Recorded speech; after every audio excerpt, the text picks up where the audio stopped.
Hello everyone, welcome back to another director ranking, this time David Cronenberg. Now he's pretty prolific, he's got a bunch, and he's got a very signature style, especially, in the 80s and 90s, the body horror stuff, and just the concepts of his movies are just so insane. But let's start from the beginning with Stereo, his first film, 1969. Disguised as an educational film, Stereo purports to be a report on the Canadian Academy of Erotic Inquiries, experiments to induce telepathy in 8 experimental subjects. It's like just a weird early experiment from Cronenberg here. Gonna have to put it in the trash here because this doesn't hold up as anything special. The only reason you would watch some of these early ones is just to see where Cronenberg got his start. Next we have Crimes of the Future from 1970, another really early one. It doesn't make a lot of sense. I think it might be Cronenberg's worst. We'll see. But overall, just not good. Next is like the true first Cronenberg film, which is Shivers. And it's still going to be in the Mets here for me. It's like a low-budget body horror. This is Cronenberg before he really hit his mark, but still has that feel to it. It's good, and I always like to pair it with its successor, Rabid, which is just another, kind of low-budget take body horror. And none of them are truly great, but they are better than these two. Fast Company is pretty bad. It's the forgettable one in the catalog. 1979, it's just... I don't know, he must have got hired on to do this, because it doesn't feel like a Cronenberg movie at all. Next is The Brood. His first truly great film here. The Brood... A man tries to uncover an unconventional psychologist's therapy techniques on his institutionalized wife, while a series of brutal attacks committed by a brood of mutant children coincides with the husband's investigation. Now that sounds like a Cronenberg movie, and this is his first truly great one.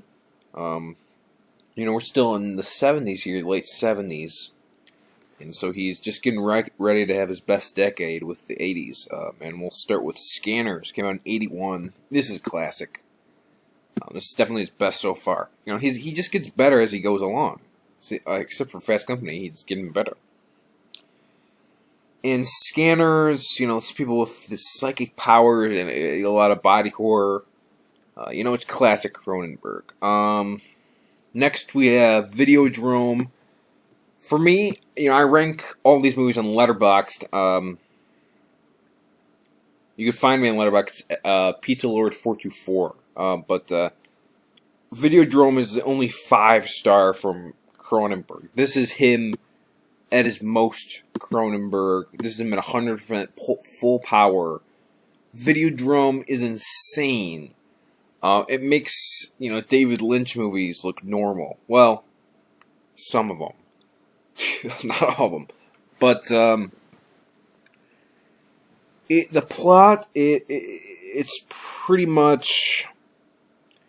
someone finds... It's kind of like The Matrix. You kind of find out... Well... Is it a simulation? I don't know. So this guy hosts this, erotic show, and he finds tapes of this show called Videodrome, which shows this, this torture, and finds out it's real, but it has, mind-altering effects if you watch it. And it just goes down this rabbit hole. And he finds out, everything's part of it, and I don't know. It's hard to describe, but it's a treat to watch. I do recommend it for anyone, and I think it's easily Cronenberg's best. Next, we have The Dead Zone. I'm gonna actually put this in grade. I'm not a huge fan of. I'll put it above Scanners because it's really consistent. Christopher Walken's in it playing the main guy, Johnny Smith. I'm not a huge fan of Stephen King's adaptations because I feel like they never really hit the mark that the books did, and I'm a big fan of his books. You can see my Stephen King ranking. But Dead Zone, I give that one a thumbs up. Next is The Fly. This is his most famous film. It's going to be in the God tier, right below Videodrome.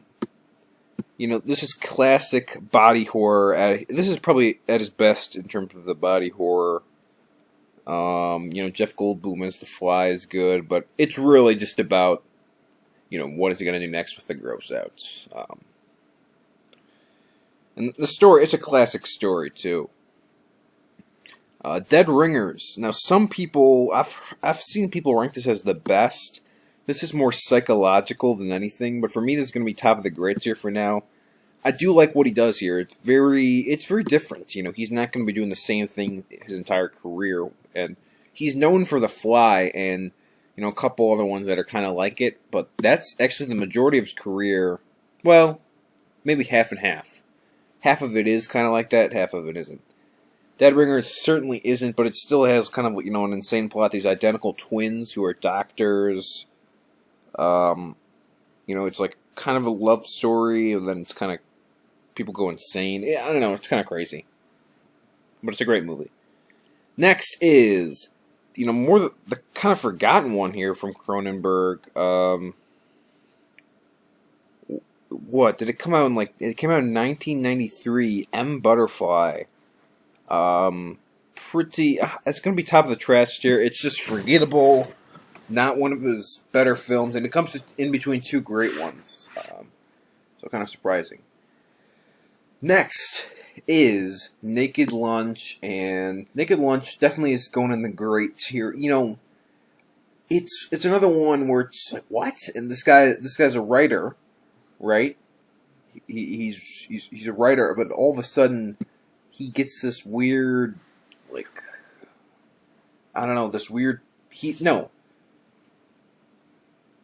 He drinks a bug infester thing, and his typewriter turns into this thing that talks to him.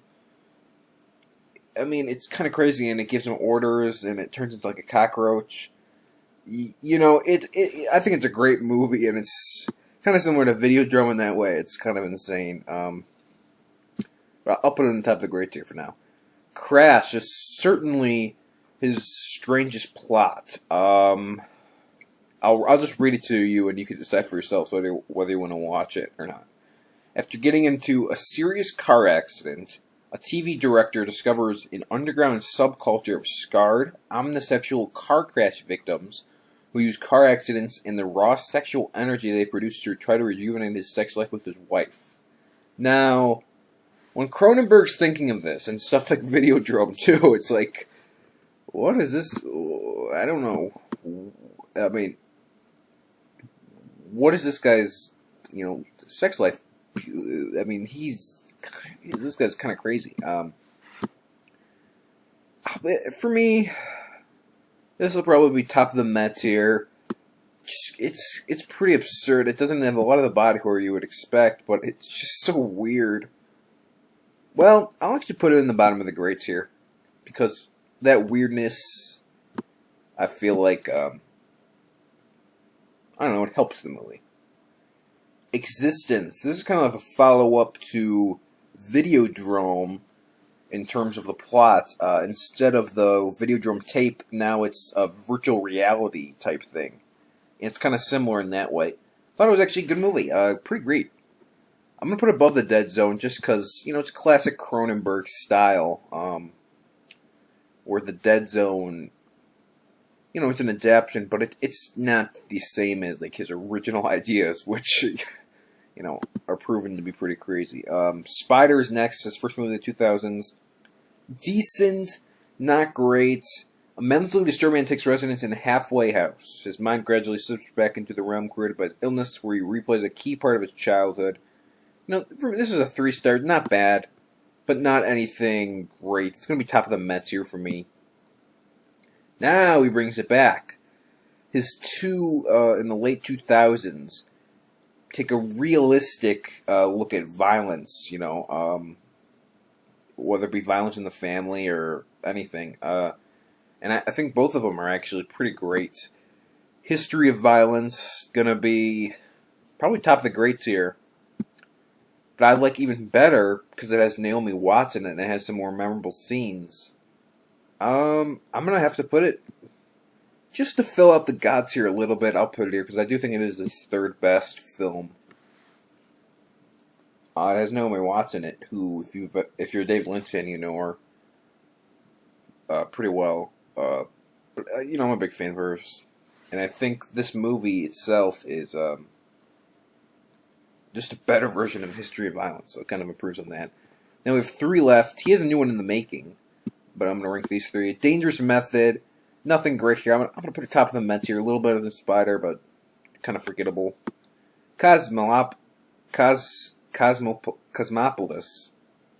is not good. It has Robert Pattinson in it. I don't know what casting choice that was. I mean, I'll put it top of the trash tier, but it's one of his worst. And finally, we end with Maps to the Stars, which stars Julianne Moore. I'm a big Julianne Moore fan. I think she's a great actress. Honestly, I'll put this in the great tier because I think there's a lot of good to it, and it says a lot about the Hollywood industry, and I think it's Cronenberg kind of a return to form in terms of the style. He's took some more realistic approaches. Now he's taken this, and it's pretty cool. I did like it, and I'm excited to see what he does next. But that's all for now. Next time will be the Miyazaki films ranked. And I also have a Wes Anderson film ranking coming up. So one of those will be next. Thank you for watching. See you next time.